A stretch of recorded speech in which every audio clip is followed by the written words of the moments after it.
Graça e paz. Muito obrigado pelas bênçãos, pelas orações. Eu tenho sido muito abençoado nessa igreja, de maneira geral e de maneira específica também, né? Sempre que eu subo aqui, oram por mim, me abençoam, eu fico muito feliz com isso.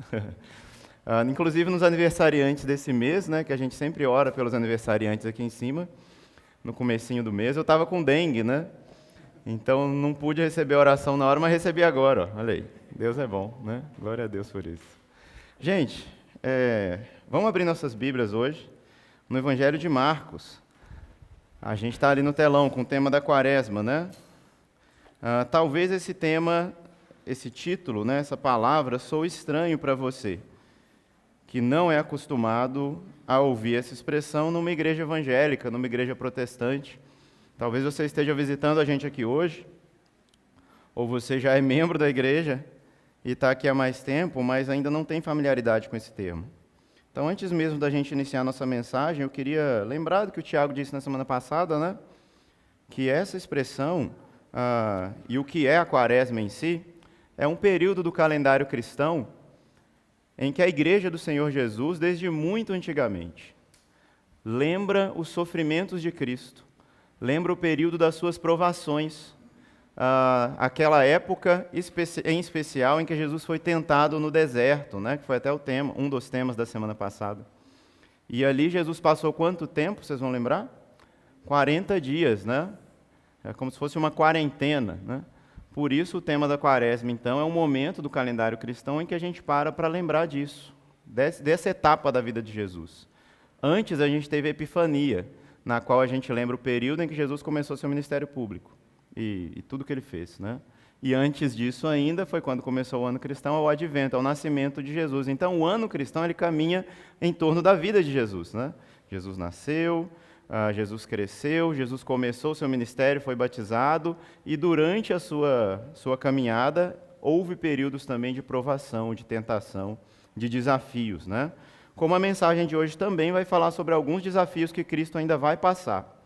E depois da Quaresma vai vir a Páscoa, né? A paixão de Cristo, o momento em que ele realmente toma sobre si todo esse sofrimento para levar os nossos pecados. Vamos para o texto então, é Marcos capítulo 8, a gente vai ler do 31 até o 38.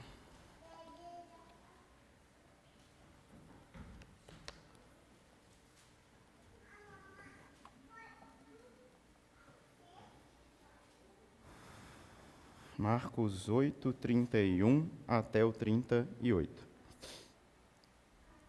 Então Jesus começou a ensinar-lhes que era necessário que o Filho do Homem sofresse muitas coisas, fosse rejeitado pelos anciãos, pelos principais sacerdotes e pelos escribas, fosse morto e que depois de 3 dias ressuscitasse.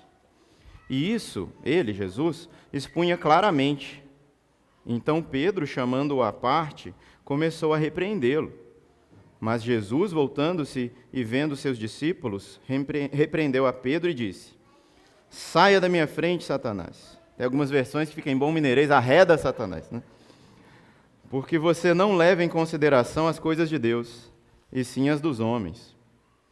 34. Então, convocando a multidão, e juntamente com seus discípulos, Jesus disse: se alguém quer vir após mim, negue a si mesmo, tome a sua cruz e siga-me, pois quem quiser salvar a sua vida, a perderá.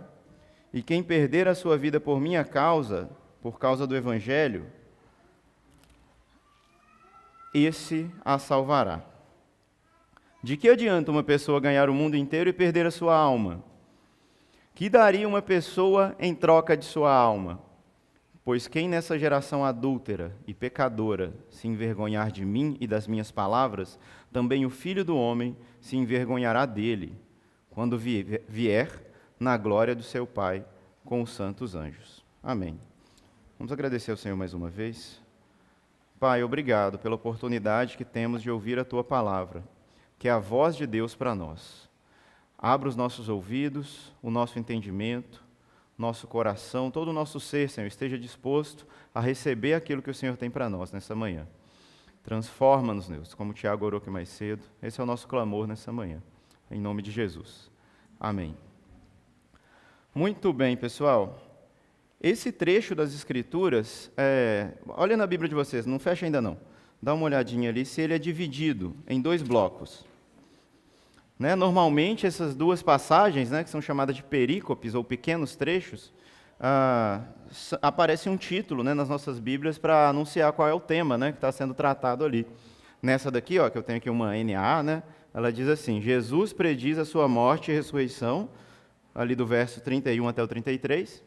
E no trecho seguinte, né, diz: tome a sua cruz, que vai do 34 ao 38. Eu imagino que na Bíblia de vocês tem algo parecido, né? Mais ou menos isso mesmo. Porque quando a gente olha para o texto, fica claro para a gente, sem fazer muito esforço, sem olhar lá no texto grego, sem fazer literatura comparada, só de olhar o texto a gente percebe de cara que tem 2 coisas muito importantes aqui e uma distinção importante para a gente.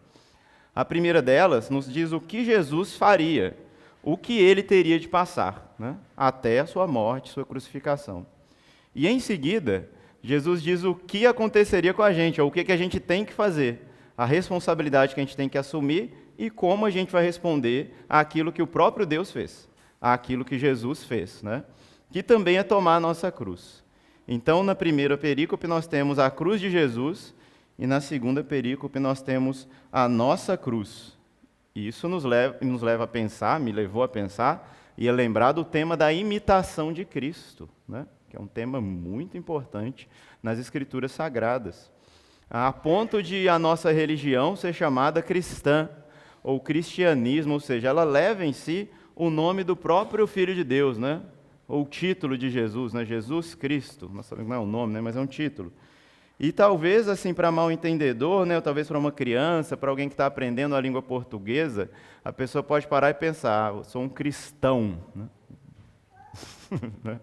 Eu sou um Cristo grandão, né? Pensar que o ão é um aumentativo, né? E falar: não, Jesus foi o cara que começou isso aí, mas agora nós somos mais que Jesus, nós somos melhores que ele, nós somos crentes maiores, por isso a gente se chama cristão, né? Gente, não é isso não, tá bom? Por favor, tá? Mas não é muito difícil a gente ouvir discursos como esse aí, até com a Bíblia na mão. Fala, porque Jesus falou que nós faríamos obras maiores do que ele. Você fala: então realmente, né? Eu sou o cara, né? O que Jesus fez foi só um exemplo, foi só um sinal do caminho para eu seguir, mas quem vai trilhar o caminho sou eu, né? Para a glória, para a celebridade, para o sucesso, né? E não é isso que esse termo quer dizer, não. Tá? Eu vou até propor um novo termo para o cristão aqui. Mas pensa só comigo. Quando a gente olha para as Escrituras Sagradas, a gente lembra do que o próprio Jesus falou, que basta ao discípulo ser como seu mestre, né? Ou seja, o máximo que a gente pode chegar na caminhada cristã é nos tornar como Jesus. E, meu amigo, se você chegar lá, você já pode soltar todos os fogos de artifício que existem na face da terra, porque é o alvo, é o propósito eterno de Deus para a humanidade, para os seus escolhidos. Romanos capítulo 8, verso 29, nos diz isso. Não precisa abrir, tem outros trechos que a gente vai abrir, eu vou querer que vocês abram com a gente. Mas aqui Paulo diz, olha só: portanto, aos que de antemão conheceu, também Deus os predestinou para serem conformados, moldados, à imagem do seu Filho, Jesus, a fim de que ele seja o primogênito entre muitos irmãos. O plano eterno de Deus é constituir uma família de muitos filhos, nos quais esses filhos serão iguaizinhos a Jesus, né? Todo mundo parecido com ele. Ele é o primeiro, ele é o filho mais velho, ele é aquele para quem a gente olha assim com admiração quando a gente é criança e tem um irmão mais velho, né? que é forte, que é corajoso, que consegue fazer um monte de coisa que a gente não consegue, e a gente olha e admira, né? Falando: ó, eu amo meu irmão, eu admiro meu irmão, quando eu crescer eu quero ser como ele, né? Até certa fase da vida que depois você desiste disso, né? Mas Jesus é esse eterno irmão mais velho, que a gente admira sempre, que a gente quer imitar, que a gente quer se parecer com ele. E a gente sabe, por causa da nossa fraqueza, por causa do nosso pecado, que a gente está distante do que Jesus quer que a gente seja, do próprio caráter de Cristo, da sua semelhança. Então, até os teólogos vão dizer que o que Deus está fazendo através de cada discípulo, na vida de cada cristão, é um pequeno Cristo, é transformando ele num pequeno Jesus, num Jesusinho. Então, ao invés de chamarmos de cristãos, poderíamos nos chamar de cristinhos, né? Que estaríamos mais perto do sentido correto do que Deus está trabalhando na gente, tá? Até que a gente chegue à maturidade, à estatura do varão perfeito, que é Cristo Jesus, né? Sim, Deus está trabalhando em você para ser um imitador de Jesus. Só que isso não soa legal para a gente, né? A palavra imitador, imitação, né? Parece que o original é uma coisa boa, genuína e legítima, enquanto a imitação é mera pirataria, mera cópia fajuta, né? Algo assim, que não tem as características, pode até parecer, que parece, mas não é, né? E talvez a gente seja traído, seja enganado por essa expressão imitador de Cristo, mas eu quero te dizer que não, tá? Mas vamos guiar esse argumento até determinado ponto, tá? Vamos pensar, pensa comigo. Uma imitação parece algo artificial, parece algo produzido pelo mero esforço pessoal, o fato de imitar a Jesus. Parece que não existe um critério, cada um faz o que quer, cada um imita de Jesus aquilo que lhe interessa mais, né? Sim, não é à toa que existem muitos livros que dizem sobre um determinado aspecto de Jesus e foca aquilo como se fosse a coisa mais principal, né? Não estou fazendo uma crítica do livro nem nada, mas às vezes fala lá Jesus como o maior mestre de todos os tempos, Jesus como um grande intelectual, Jesus o melhor dos psicólogos e etc., coisas afins, né? E aí você olha para isso e fala, então é isso que eu quero imitar de Jesus, eu quero ser inteligente como Jesus, eu quero ter a autoridade que Jesus tinha, de ordenar para os demônios saírem, de falar para as pessoas, vocês querem me matar, mas agora não, ele passar no meio da multidão e ir embora. Eu quero essa autoridade de Jesus, eu quero o seu poder, eu quero a sua influência, eu quero o seu caráter festivo, de poder estar comendo, bebendo, celebrando, né? Estar sempre nas festas, ou talvez por outras percepções, né? Fala, não, Jesus era um cara que nunca riu, nunca celebrou. Jesus foi um homem de dores, um homem que sabia o que era o sofrimento, e essa, por exemplo, é a pintura católica de Jesus, né? Dele sempre sofrendo, sempre com dor. A gente nunca vê representações de Cristo dentro do catolicismo sorrindo, por exemplo, né? Como talvez a gente vai ver no protestantismo, em desenhos animados, em séries, etc., né? Porque eles focam esse recorte de Jesus, né? Ele é o homem de dores, ele é o sofredor, então eu vou me flagelar para ser como Jesus, eu vou viver em penitência, eu vou pagar promessa, vou subir escada de joelho para ser um imitador de Jesus. E todas essas, meus irmãos, são más compreensões do que Cristo é, porque Cristo o é por inteiro. Ele é um homem integralmente, e tudo o que ele é o que a gente tem que imitar. Portanto, eu sinto muito, mas se você busca em Jesus apenas um exemplo moral para você seguir, você nunca vai ser como ele, e você nunca vai alcançar esse alvo. Você será um produto pirata, uma imitação barata e de má qualidade, um engano ao consumidor, como uma fruta artificial para o faminto. Não vai resolver o problema. Vai ser bem bonita, mas não vai matar a fome. Quem aqui já teve problema, não precisa levantar a mão, quem aqui já teve problema com produto pirata ou paralelo? Comprou achando que ia resolver o problema, vou pagar mais barato, né? Vai resolver. E deu ruim, né? Deu ruim. Não funcionou, né? Eu acho que a maioria de nós já passou por alguma situação dessa, né? Primeiro, eu queria só fazer uma distinção para não ter confusão, tá? Não estou defendendo a pirataria, tá? E às vezes o pirata é aquele que usa o mesmo símbolo, o mesmo logo, a mesma marca e faz uma coisa de qualidade inferior, mas ele quer o mercado, né? Que aquela marca vende, né? Aí ele vai e lucra indevidamente com o direito autoral do outro. Isso é a pirataria, né?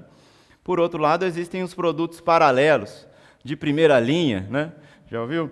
Em que realmente existe uma outra marca que vai vender um produto similar para atender a sua necessidade por um preço menor, né? Na minha ignorância, até onde eu sei, eu acho que esse é mais legal, correto, do que o outro, né? E aí, por exemplo, eu sou motociclista, né? Ando de moto. E várias vezes quebra alguma coisa na moto, né? Uma delas é o bendito retrovisor. Se cair, vai quebrar, meu amigo. Não tenha dúvida, né?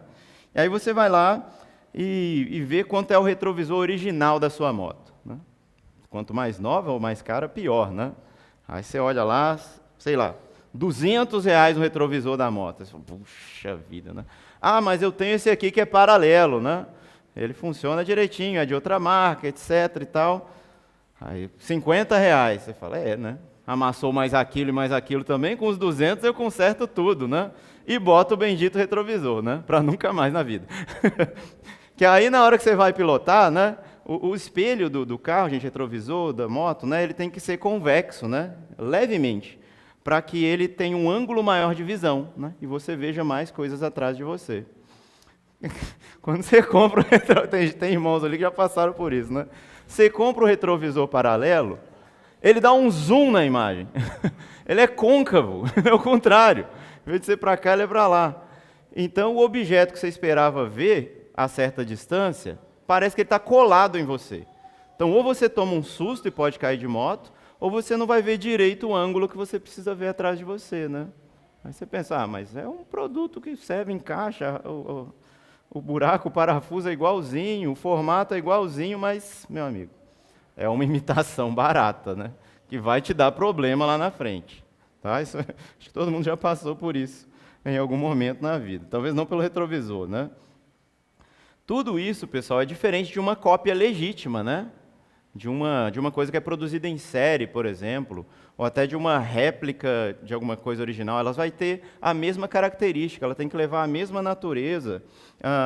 Uma fruta, por exemplo, uma manga, né? Para ser manga, ela tem que ter o DNA da manga. Não basta só parecer aquela fruta bonitinha, pintada no cesto. Já viu? Já foi em algum lugar, você chega lá, tem aquela cesta linda de frutas ou de flores, né? Chega lá, nó, que bonito e tal, vai pegar, vai querer dar uma cheirada, ou então na flor, ou na fruta, você fala, nó, que fome, ainda bem que tem uma frutinha ali, mais tarde eu vou, né, mandar ver. Aí não era de mentira, né? Você fica assim, poxa vida, né? Fui ludibriado, né? Era só um enfeite, era só um placebo, né? Uma cópia ilegítima. Mas as cópias verdadeiras, elas precisam ser da mesma natureza do que aquilo que ela está copiando, né? Um produto original precisa ser idêntico, ter os mesmos materiais, a mesma tecnologia de fabricação, a mesma capacidade, o mesmo tamanho, a mesma qualidade. É a mesma identidade, é a mesma natureza. Assim também nós, quando vamos imitar Jesus, tem um impedimento aí, tem um problema. Como eu posso imitar o Filho de Deus, aquele que foi sem pecado, se eu sou pecador? Se a minha natureza é a natureza do filho de Adão, que naturalmente, né, peca. Que peca porque isso está dentro de si, é o que ele nasceu para fazer. Né? Tem algo errado, tem uma impossibilidade, tem uma barreira aí que nos impede, então, de cumprirmos aquilo que Jesus está pedindo, está mandando para a gente fazer. Que é a gente viver como ele, fazer o que ele fez.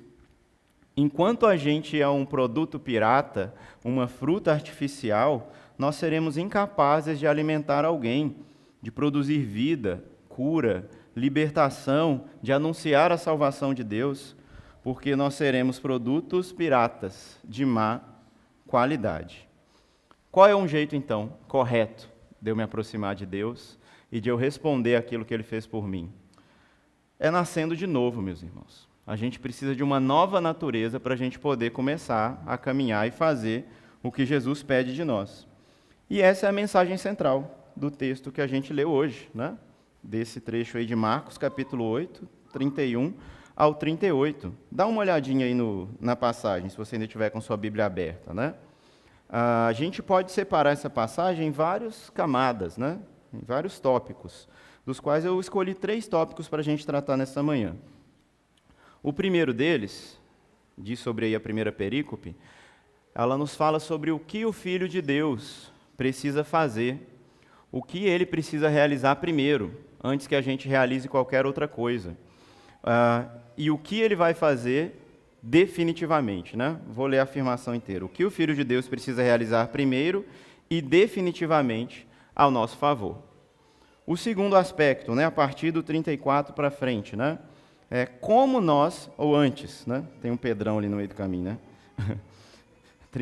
a partir do 33 talvez, é como nós respondemos ao que Cristo realizou. A gente pode responder positivamente ou negativamente. E a gente tem os dois exemplos aí na narrativa. A gente tem o exemplo de Pedro, foi o exemplo da resposta negativa, e a gente tem a instrução de Jesus sobre o que cada discípulo deve fazer, e fica em aberto, então, a possibilidade de uma resposta positiva. E o terceiro ponto é a realidade do mundo vindouro na glória do Pai. Quem são os verdadeiros filhos de Deus? Né? É o finalzinho ali, quando ele fala dos anjos, dos santos anjos que virão com o Pai em sua glória, e etc. O que a gente vai fazer aqui hoje é tratar cada um desses temas, tá? Olhando para o texto bíblico e trazendo para a nossa realidade como essas afirmações de Jesus são verdade eternas, né? E se aplicam, portanto, à nossa realidade. Primeiro tópico, então, o que o Filho de Deus precisa realizar primeiro e definitivamente. Verso 31. Então Jesus começou a ensinar-lhes que era necessário que o Filho do Homem sofresse muitas coisas. Parei. Quem precisava sofrer? Era necessário que o Filho do Homem. A gente sabe que é Jesus, né? Quando ele fala isso, ele está se referindo a si mesmo. Mas essa expressão é muito importante na Bíblia. A expressão ali é filho do homem, no sentido hebraico, ela quer dizer tanto aquela expressão escatológica da expectativa messiânica lá de Daniel, né? Daquele que viria e se assentaria ao lado de Deus Pai, o ancião de dias, receberia o trono e o governo eterno por ele. Mas antes mesmo de Daniel usar essa palavra ela aparece mais vezes, por exemplo, em Ezequiel, sabia disso? Quer dizer que ele é o Messias, então? Ele é o escolhido que vai salvar todo mundo? Não. Ele nos dá o sentido mais cru, mais bruto dessa palavra, que filho do homem é ser humano. Em hebraico a gente não tem essa palavra ser humano. Ser humano em hebraico é Ben Adam, filho do homem, tá? Então, o que Jesus está dizendo, que é necessário que ele, o ser humano Jesus, que veio em carne, o Filho de Deus que encarnou, que assumiu a forma de servo, que acoplou, adicionou à sua natureza divina também a natureza humana, sofresse por nós. Dizer que Cristo é o Filho do homem quer dizer para nós que ele é 100% humano, meus irmãos. Quer dizer que antes da gente começar a imitar Jesus e queremos nos identificar com ele, ele veio ao nosso encontro e se identificou com a gente. Se identificou com as nossas fraquezas, com as nossas limitações, com os nossos problemas, né? Deus não enviou Jesus passeando aqui na realidade como um espírito flutuante, como um fantasma, né? Existiam gnósticos no segundo século, chamados docetistas, do verbo dokel, em grego, que é parecer, que Jesus parecia humano, né? Que ele passava por aí e tudo mais, mas se você tocasse nele, você atravessava, né? Porque ele era só um espírito ambulante, fingindo de homem, para poder salvar os seres humanos, né? Heresia. Foi tratado como heresia desde o primeiro momento que a sã doutrina se confrontou com aquilo. Porque Cristo se encarnou. Ele não fingiu que ele sentiu dor, fome, sede, raiva, tristeza, sono e outras tantas coisas que nós também sentimos, né? Ele sentiu essas coisas de fato, na sua carne, no seu corpo, porque ele se fez homem.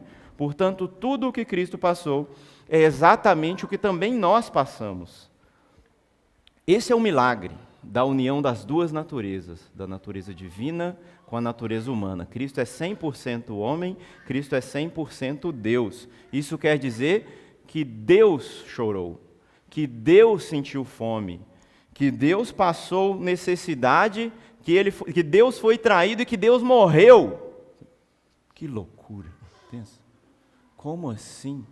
Eu entendo que Jesus morreu como homem, mas Deus morreu? Sim, uniu-se, virou uma coisa só. Por isso a gente pode também celebrar, porque existe um Deus no céu, né?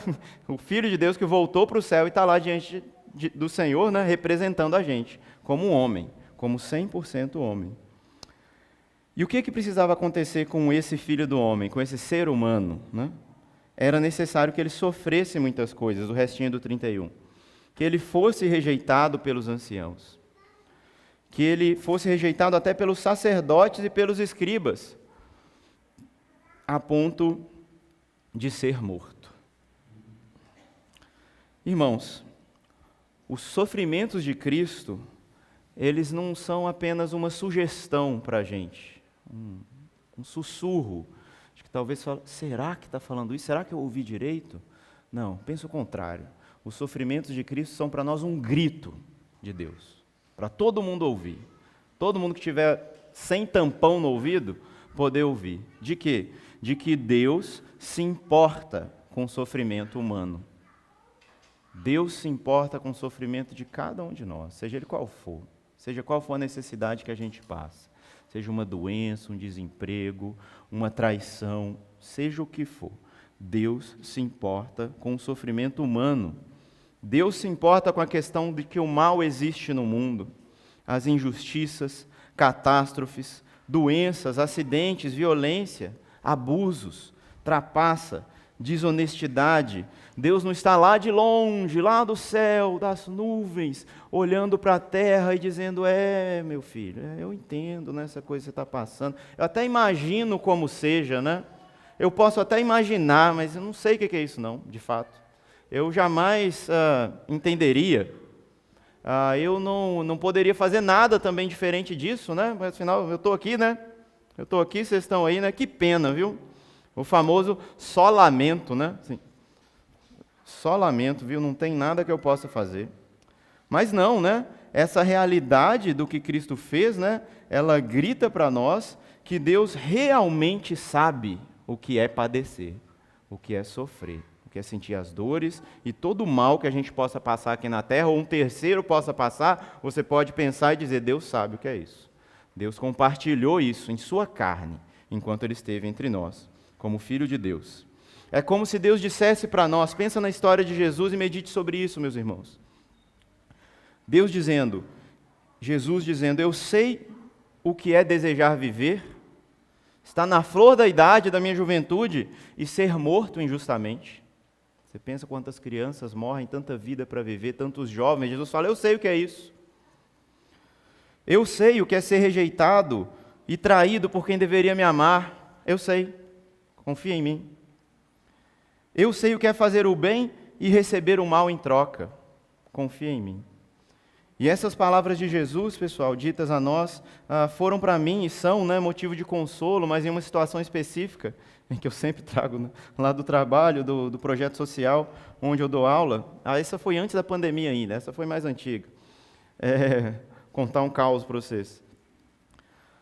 Tinha um aluno meu lá que, sim, eu gostava muito dele. Ele era muito aplicado, muito dedicado, etc. Mas a gente sabe que pessoas em situação de vulnerabilidade, né, sofrem muitas coisas, e às vezes trazem essas questões internas de maus tratos em casa, etc., para fora em momentos não esperados, né?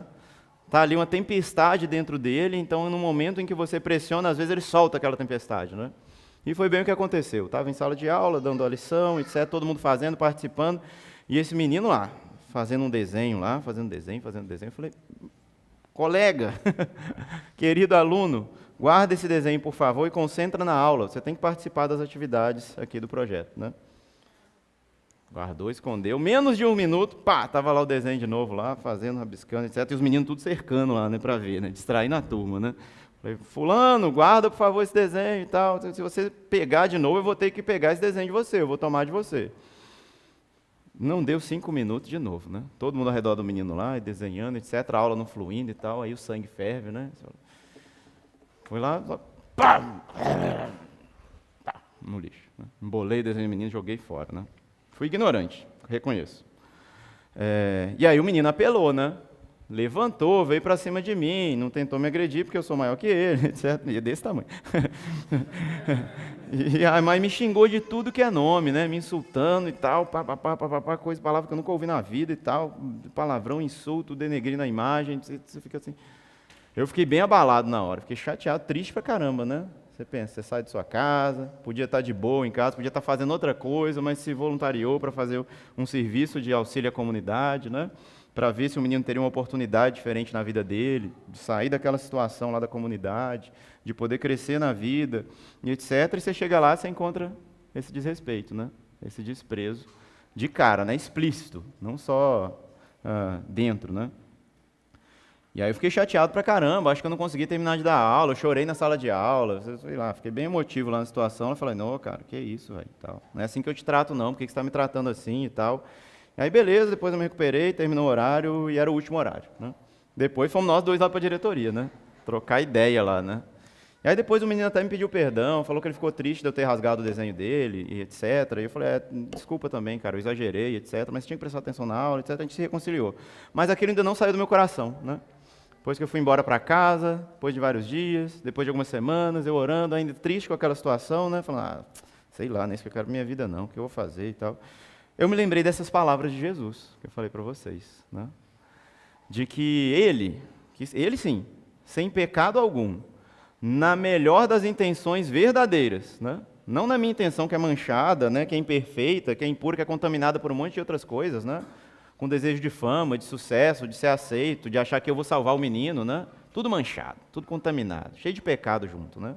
Jesus não, Jesus na mais pura das intenções veio ao mundo e anunciou o bem maior, a verdade para todos os homens, e ainda assim foi morto, apanhou, cuspiram na cara dele, deixaram ele pelado, exposto na cruz. Jesus, sim, tem um amor verdadeiro, o meu amor é imperfeito. Eu fui apenas ofendido com palavras, ele foi tudo isso que eu disse para vocês. Então eu me lembrei, falei, Senhor, dá-me o teu amor, dá-me a tua graça para eu poder passar por situações como essa, se necessárias, porque o Senhor suportou tudo por mim. Quem não merecia ser tratado assim era o Senhor. Eu tenho lá meus motivos para ser tratado assim. Eu até que mereço de alguma forma ser destratado, ser ofendido, o Senhor não. O Senhor não merece e foi tratado dessa forma. Portanto, meus irmãos, para concluir esse tópico 1, né? Não, nada, para concluir nada. Continuando aqui a nossa reflexão, não diga que Deus não se importa. Talvez você se pergunte, Deus se preocupa? Por que Ele não desce aqui então e resolve a situação? Ele veio há 2000 anos atrás. Ele desceu, Ele esteve aqui entre nós. E o que a gente fez com Ele? Celebrou, falou, ufa, até que enfim você veio. Vamos lá, que bom, que bom. Nada. Falou, que ruim, esse cara já chegou, mas eu ainda estou aqui nas minhas festas, celebrando, querendo fazer minhas coisas, ele vem me atrapalhar. Morre, né? Morre. E foi o que a gente fez. Matou o Filho de Deus.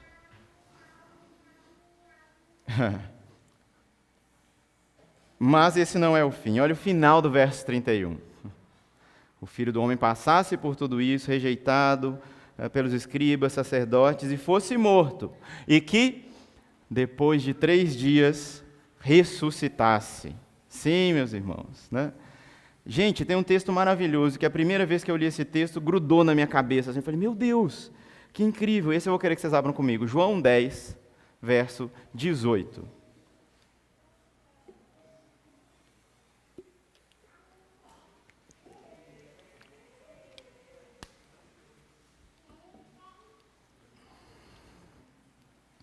João 10, 18.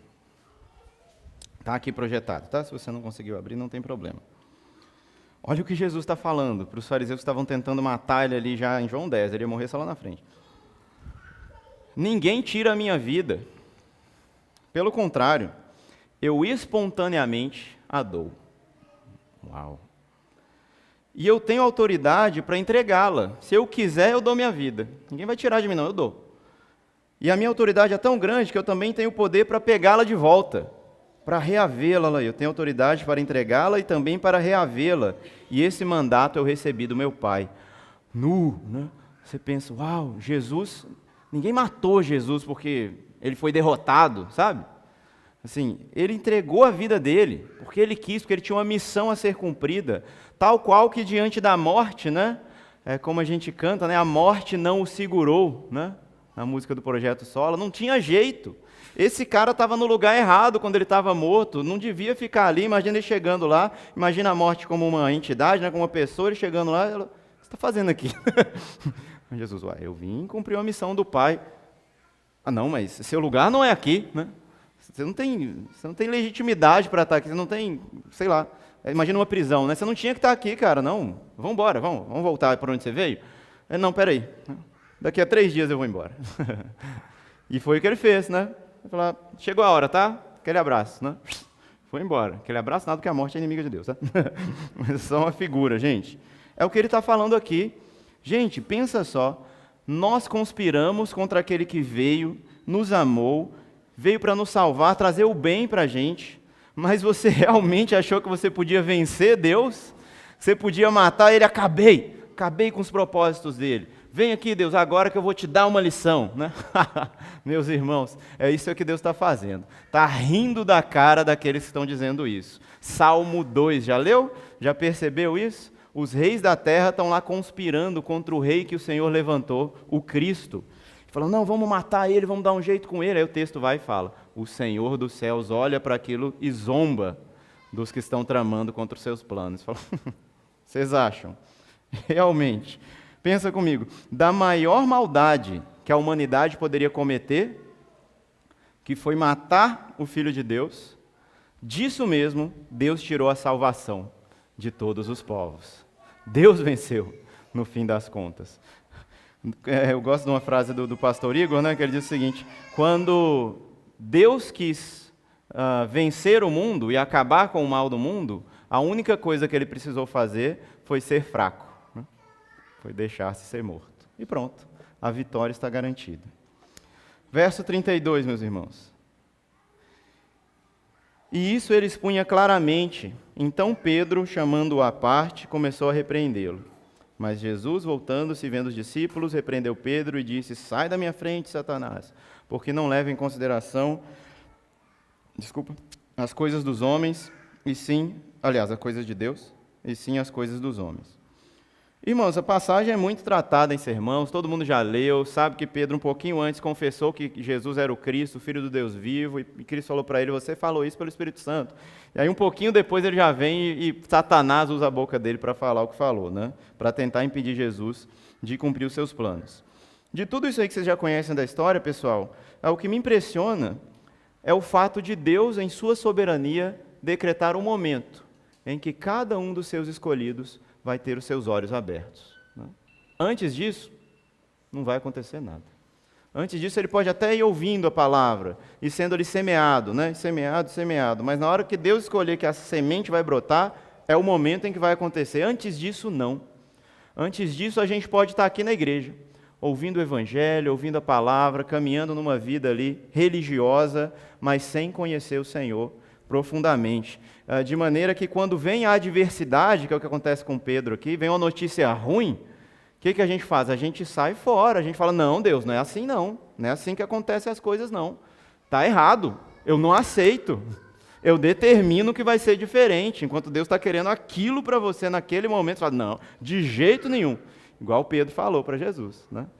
Jesus falou, eu vou morrer, viu gente? Pedro, de jeito nenhum, não vou deixar. Está pensando o quê, né? Eu lembro do sermão do Tiago, de Pedro no Monte da Transfiguração lá, né? As coisas que ele queria fazer e tal, na melhor das intenções às vezes, mas ignorando, não levando em consideração os planos de Deus. E isso, gente, é uma dureza de coração mesmo, né? O texto fala que Jesus expunha claramente o que ele ia fazer, né? Tudo, deu os detalhes talvez, gente, aí eu vou chegar lá, eles vão bater em mim, tá? Vão me prender, vai ser assim, e eu vou morrer, tá? Os caras, não, nada disso, vai morrer nada não, senhor, né?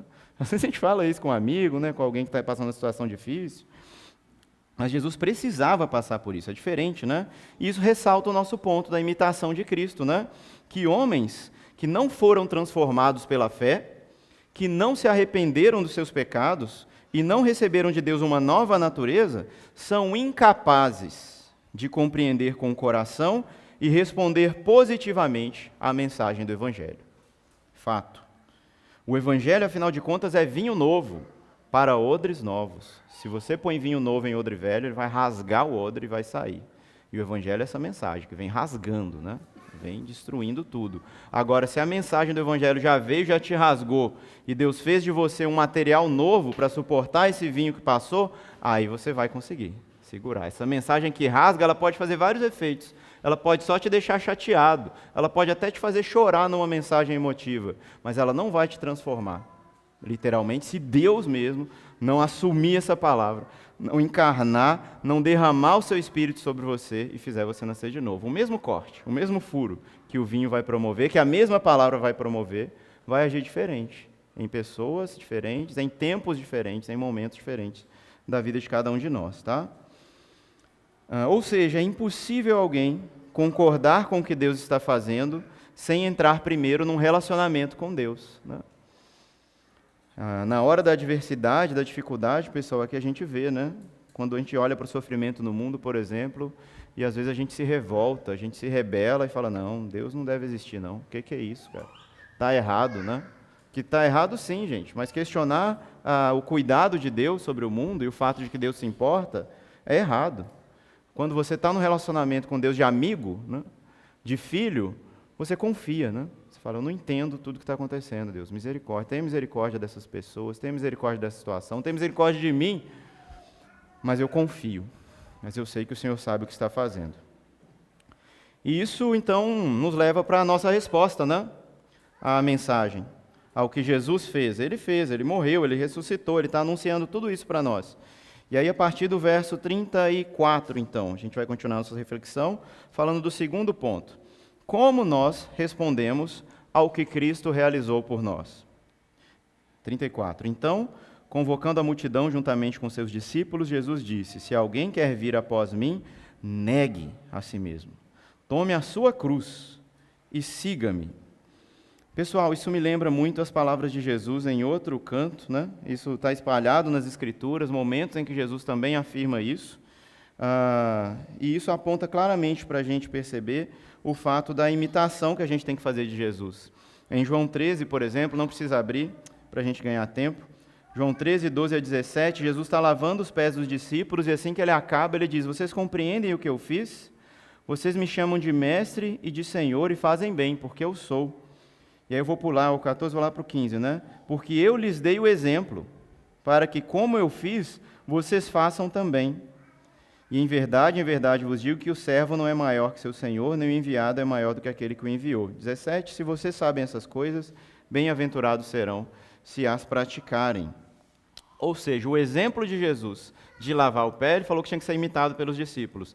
E aqui na passagem também o exemplo da crucificação de Jesus, da sua vida de abnegação, de abrir mão de coisas, né, erradas, obviamente, para seguir o caminho certo, e às vezes até abrir mão de coisas certas e lícitas, mas pelo benefício dos irmãos, é o caminho de Jesus. Esse é o caminho da cruz que Jesus está falando para a gente tomar. Ele é o exemplo, a gente vai ser feliz, vai ser bem-aventurado se a gente imitar, se a gente praticar aquilo que Jesus praticou, tá? Jesus sofreu a ponto de dar a sua vida por uma causa maior. O único jeito de ser um verdadeiro cristão é seguindo o seu exemplo, mas simplesmente saber disso não é suficiente. É preciso praticarmos, tomar a nossa própria cruz. Paulo entendeu isso e disse lá que estava crucificado com Cristo, que agora não vivia mais ele, né, mas Cristo vivia nele. O próprio Paulo disse também, portanto, já que ele está tendo Cristo vivendo dentro dele, sejam meus imitadores, como eu sou imitador de Jesus. É esse ponto, pessoal, da imitação que a gente está tratando aqui e que Paulo está dizendo de si mesmo, né? Que não é uma repetição simplesmente dos hábitos de alguém que você admira, né? Você vai até andar igual a pessoa, né? O seu líder, a pessoa ali que te discipula, etc., né? A pessoa tem um trejeito, né, de pregar sempre com o dedo, né? Então todo mundo vai subir e pregar com o dedo, né? A pessoa anda meio mancando, vai andar mancando, né? Tem que imitar o seu líder, né? Gente, não é nada disso, tá? O que Paulo está dizendo aqui para a gente que é a imitação, e que nós estamos falando que nós devemos imitar de Cristo, é em renunciar à sua própria vida. Sim, é você olhar para o seu líder, para o seu pastor, para aquele crente maduro na fé e ver Jesus através daquela pessoa. Em quê? No quanto ela renuncia à sua própria vida em benefício dos irmãos. O quanto ela abre mão dos seus próprios interesses e da sua própria vontade, afinal nega a si mesmo, em benefício dos irmãos. Implica a aceitação de hostilidade e rejeição social, uma adoção do caminho abnegado de sofrimento e de maus tratos, se necessário, em benefício dos outros. Essa é a imitação que Paulo está dizendo, sejam meus imitadores. Não é seja erudito como eu sou erudito, aprenda grego, hebraico, latim, etc. Não. Olha para a minha vida e o quanto eu abro mão das coisas que eu poderia estar fazendo, mas eu abro mão por causa dos irmãos. Que parece até certo aos olhos do mundo, mas aos olhos de Deus, por causa do irmão, não é. Paulo vai dizer em determinado momento, né? Se por causa de comida e bebida meu irmão tropeça, né? Assim, eu nunca mais vou comer carne, se necessário, né? Era a questão da carne, dos legumes lá, né? Se eu preciso parar de comer essa coisa que a minha lista é comer, para que o meu irmão seja edificado, eu nunca mais vou comer. Gente, é isso. Opa, tem um ponto aí, ó. Imita isso aí, observe isso aí. Mas eu podia fazer, o Everton pregou sobre esse texto no outro dia. Não, você podia, mas por causa do irmão você não pode. Então não faz, né? Seja bebida, seja comida, seja tudo na vida, meus irmãos. Verso 35. Pois quem quiser salvar a sua vida, a perderá. E quem perder a sua vida por minha causa, por causa do Evangelho, esse a salvará. De que adianta a pessoa ganhar o mundo inteiro e perder a sua alma? Que daria uma pessoa em troca de sua alma? Meus irmãos, esse texto foi o texto que mudou a minha vida, né? Que me fez nascer de novo, que me fez realmente falar, eu preciso morrer, Deus não tem mais jeito, que me colocou na parede, né? E Deus foi a faca de Deus, né? Foi a espada de Deus que imolou a minha vida, né? Eu falou lá e né? Enfiou a espada. Acabou para mim nesse momento. No dia em 2001, né? Em 2001 eu estava em casa, de greve na escola, doente, uma doença forte que me impedia de fazer um monte de coisa, e lá, de cama, né? Sim, mas com meus pecados de estimação, né? Mas querendo ganhar a minha vida do meu jeito, salvar a minha própria vida. Já era batizado, ouvindo o Evangelho ali há alguns anos, e só batendo e voltando, batendo e voltando, batendo e voltando. Aí um dia eu falei, que tédio, né? Que tédio. Liguei a televisão numa tarde. Mudando de canal, não estava passando nada, né? Vai mudando, Karate Kid na sessão da tarde, mudando e tal. Aí eu parei no canal que tinha um pregador da Universal. Acredita? Rapaz. Ele estava fazendo o quê? Lendo isso aqui, ó. Então, meu amigo, né? Pode acreditar, né? Ele leu esse trecho, só que lá nas palavras de João, né? Em João 12, 24, diz assim, é bem parecido, mas diz assim, em verdade vos digo, se o grão de trigo cair na terra e não morrer, ele fica só. Mas se morrer, aí sim, ele produz muito fruto. Quem ama a sua vida, perde-a, mas aquele que odeia a sua vida nesse mundo, preservá-la-á para a vida eterna. Gente, na hora caiu a ficha. Falou, gente, eu sou essa semente. Eu preciso morrer, eu não quero mais viver desse jeito. E na hora eu estava sozinho em casa, o Benjamin até me questionou depois que eu contei para ele, mas eu corri, fechei a porta do meu quarto. Ele falou, para que você estava sozinho? Eu falei, menino. E ali atrás da porta mesmo eu já caí, rapaz, ajoelhado, orando, clamando, Deus, eu não quero mais viver desse jeito, eu não posso mais viver assim. Até quando eu vou ficar brincando com o Senhor? Né, vivendo uma vida, enquanto vai na igreja, sai da igreja e vive outra vida. Falei, não dá mais para mim, Deus, não dá, me ajuda, me socorre, me liberta, Jesus, me ajuda. Eu clamava a Jesus, meus irmãos.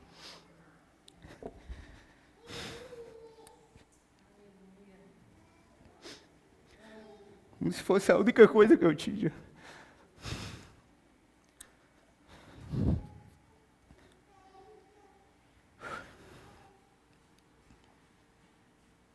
E ele veio. Ele me respondeu. E me transformou em tudo, meus irmãos, em tudo. De um menino que não gostava de estudar, está aqui hoje. De uma pessoa que não gostava da igreja, está aqui com os irmãos. Isso é verdade, meus irmãos. Não duvidem disso. Vamos lá. É o que Paulo diz, né? Crucificado com Cristo, não sou eu quem vive, mas Cristo vive em mim, né? E aí vem a lógica do reino de Deus, meus irmãos. É preciso perder para ganhar. O Tiago tem 2 vídeos no canal dele sobre isso, depois vocês assistam lá. É preciso perder para ganhar, isso que Jesus está ensinando para a gente, né? Entrega a sua vida, que aí você vai ganhar uma vida melhor, né? Abra mão dos seus pecados e dessas teimosias que você segue, e aí você vai ver o que é a vida, o que é a beleza, o que é o reino de Deus. Aí a gente pode pensar o quão paradoxal e absurdo esse discurso de Jesus. Falar que eu preciso morrer para viver? Ué, como assim, Jesus, né? Mas isso não é tão absurdo se a gente pensar na realidade de várias coisas, várias situações das quais a gente passa. A que Jesus listou aqui em João 12 foi da semente, né? A semente precisa morrer para virar árvore. Se a semente continuar sendo semente, ela vai ser semente para o resto da vida. precisa se transformar, entende? O solteiro, para ele virar o casado, Tiago realizou um casamento ontem, ele tem que morrer. Entende o sentido figurado? A metáfora? Tanto que o cara que casa e quer continuar com a mentalidade de solteiro, o que vai dar, seu cara? Vai dar ruim, meu. Ele vai querer voltar a ser solteiro, vai divorciar, porque ele não entendeu que ele precisa matar a vida que ele levava antes. Um casal sem filhos. Existe um nome para isso, gente? Uma palavra só, não existe nome. Um casal sem filhos. Quando vai ter um menino, né? Ele precisa perder aquela vida de pai sem filhos para poder se tornar, então, pai e mãe, né? Todo mundo fala quando nasce uma criança, nasce também um pai e uma mãe, né? Ele não era aquilo, mas nasceu. Se ele continuar sendo só o casalzinho lá, querendo viver a vidinha dele e tudo mais, o menino vai ser largado. Você vai ficar com raiva, vai dar um soco no seu menino, ele vai morrer, igual a gente vê tantos casos aí, né? Vai jogar o menino da janela, ninguém nunca viu isso, né? Brasil, ziu, né? Por quê? Eu quero continuar vivendo a minha vida do meu jeito. Vem essa coisa aqui, fica gritando, falando alto. Né? Não entendeu nada. Não entendeu a abnegação em favor de outro, tá vendo? É essa vida que Jesus está propondo para a gente. Vamos lá. Um estudante precisa morrer, né? Para se tornar um profissional também, outro exemplo. Entretanto, todas essas figuras, e também no que Deus está realizando em nós, existe, olha que lindo, uma continuidade na descontinuidade. Tem coisa dessa vida que para, mas tem coisa que continua. Como assim, Emerson? O Emerson solteiro, quando casou com a Natasha, morreu para certas coisas na vida dele de solteiro. Mas ela ainda casou com o Emerson, eu espero. Eu ainda sou o Emerson, casado. Quando eu ganhei o Benjamin e a Laura também, muitas coisas que eu fazia, eu tive que parar de fazer, de desejar, de amar. É uma morte, entende? Mas eu ainda continuei o Emerson, o pai do Benjamin e da Laura é o Emerson.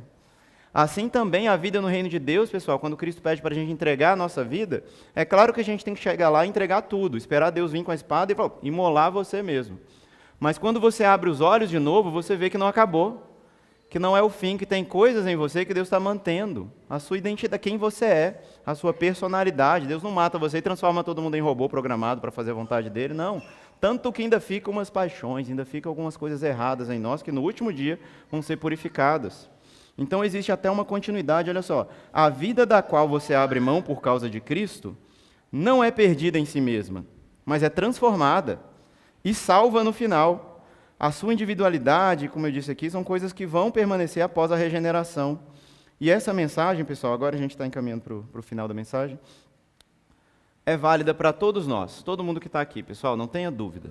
Tem gente aqui que talvez ainda precise nascer de novo. Ainda precisa sair da situação de visitante, de pessoa que gosta da igreja, de amigo, de crentes, mas precisa ser transformado pelo Evangelho, ainda nascer de novo. Tem gente aqui que já conheceu o Evangelho, já passou por uma experiência, talvez como essa minha, ou do seu jeito, etc., e sentiu Deus transformando a sua vida, mas hoje você está fraco na fé, você não está firme, coisas que eram importantes para você, hoje você fala, né? Você sabia que era certo, você fala, Deus conhece meu coração, né? E a gente tem aqui também outro público, pessoas que fizeram isso, passaram por isso, mas graças a Deus e só por causa de Deus estão firmes na fé. Pessoas maduras que podem dizer como Paulo, seja meu imitador, né? Como Cristo, como eu sou imitador de Cristo. E eu tenho uma mensagem para cada um de vocês, meus irmãos, para cada um de vocês que está aqui. Se você está nessa primeira situação e ainda não conhece Jesus, meu amigo, meu colega, querido visitante, como no mito de Platão, da caverna. Você está lá vivendo a sua vida achando que aquilo é tudo que existe, mas você está no escuro. Talvez você construiu coisas e achou maravilhosas, mas você não estava nem vendo direito o que era, né? E aí, de repente, você ouve falar que alguém saiu da caverna. Alguém não, muita gente saiu da caverna e descobriu um mundo maravilhoso. Dá uma olhada lá fora, gente, todo mundo, por favor. Olha lá, que coisa linda, né? A chuva passou, né? Glória a Deus, né? Que céu lindo, que dia bonito, que luz, que cores e tudo mais. Você fala, no. Aí o que você faz? Meu Deus, aquilo lá não era vida. Você volta e conta para aquelas pessoas, né? Cara, isso aqui não é vida não, meu amigo. A vida está lá fora, a beleza, a majestade, as cores, tudo de bom que existe. Vamos, né? Você abriria mão de tudo que você construiu lá, em troca de uma promessa, de algo que você não conheceu de fato, né? É essa situação, pessoal, que talvez você esteja passando. Você ainda não crê em Jesus, mas fica ouvindo, né? Fica ouvindo um monte de gente falando que tem uma realidade melhor, uma coisa mais legal. Talvez você fale, não, mas aqui está bom demais, não vou abrir mão disso não. Só que tem um problema, que eu esqueci de falar. A caverna está inundando. Você já sentiu a água no seu pé. Mas você fala, não, isso não é nada não, vai passar. Foi só uma chuvinha, né? Mas na hora que você menos esperar, essa água vai subir, te prender ali ou te afogar. E aí, sabendo disso, você abriria mão de tudo que você construiu, de tudo que você era, para salvar a sua vida? Você perderia para ganhar?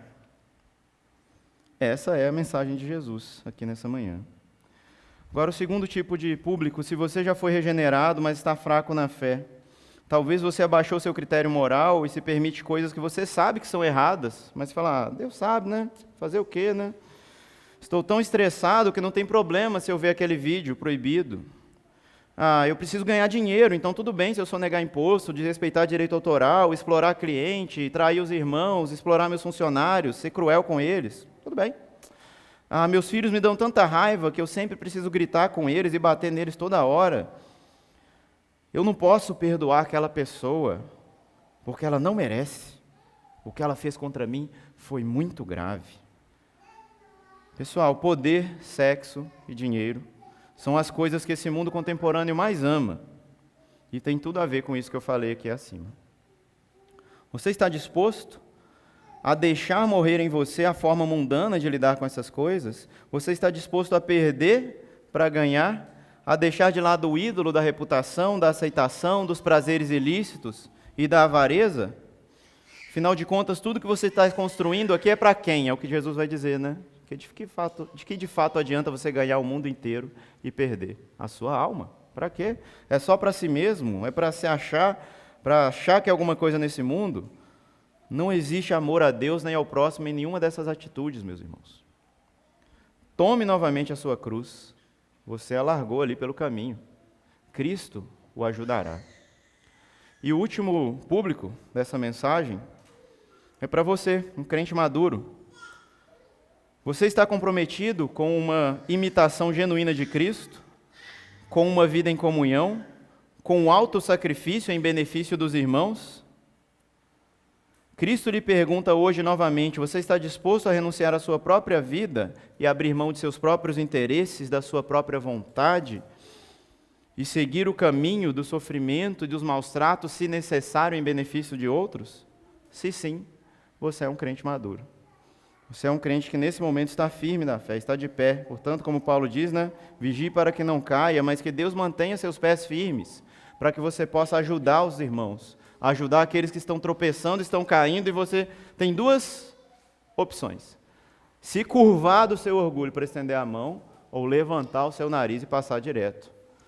Se dobre, meu irmão. Ajude o necessitado do seu lado. Ajuda aquele irmão que precisa de ajuda, que não está firme na fé, que não está congregando. Lembra daquela pessoa que não está aqui. Lembra daquele que está precisando ser fortalecido. A palavra de Deus em si, ela é poderosa para transformar. A gente ouviu isso semana passada no batismo, a gente ouviu isso aqui hoje de novo. Creia nisso, meu irmão. Deus faz tudo o que precisa. Vamos lá e vamos correr atrás dessas pessoas se necessário. Seja um exemplo de vida transformada pela graça. Mostre que vale a pena perder qualquer coisa nesse mundo para ganhar Cristo. E agora sim, o último verso da passagem. Verso 38.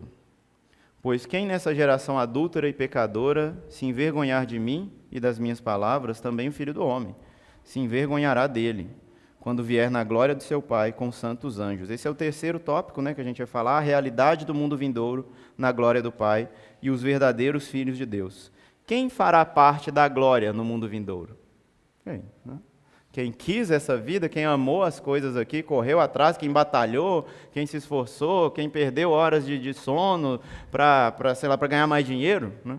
Para fazer isso, para fazer aquilo, essas pessoas que vão ganhar o mundo vindouro, pessoal, não.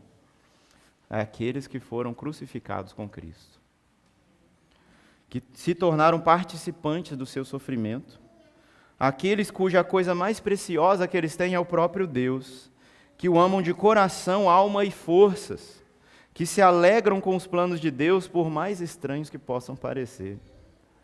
que aprenderam a perder, a abrir mão de sua própria vida e de seus interesses pessoais pelo bem dos irmãos, insisto, e para ganhar o próprio Deus em troca. Encerro com o trecho de 1 Pedro 4,13. Já falei sobre esse trecho quando a gente estava estudando a carta de Pedro, né? Pelo contrário, alegrem-se na medida em que são coparticipantes dos sofrimentos de Cristo, para que também na revelação da sua glória vocês se alegrem, exultando. Nada que existe nesse mundo é superior à glória que Deus tem preparado para os seus filhos, para aqueles que o amam. Amém, meus irmãos? Amém. Vamos orar. Feche seus olhos.